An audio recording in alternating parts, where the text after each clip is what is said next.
One morning a little rabbit sat on a bank. He pricked his ears and listened to the trit-trot of a pony. A gig was coming along the road. It was driven by Mr. McGregor, and beside him sat Mrs. McGregor in her best bonnet. As soon as they had passed, little Benjamin Bunny slid down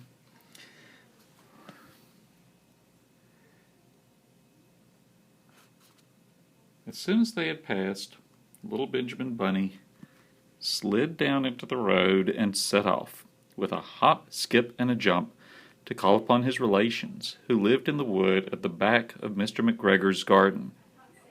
That wood was full of rabbit holes, and in the neatest, sandiest hole of all lived Benjamin's aunt and his cousin.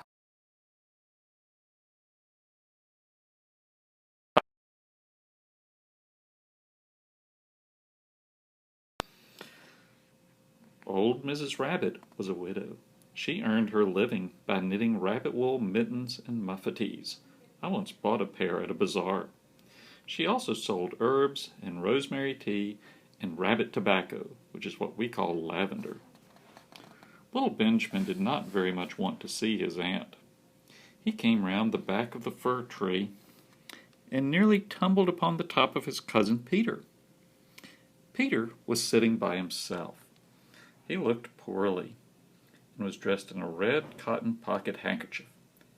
"Peter," said little Benjamin in a whisper, "who has got your clothes?"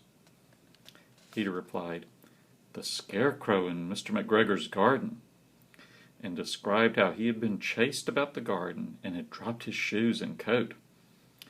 Little Benjamin sat down beside his cousin and assured him that Mr. McGregor had gone out in a gig, and Mrs. McGregor also, and certainly for the day, because she was wearing her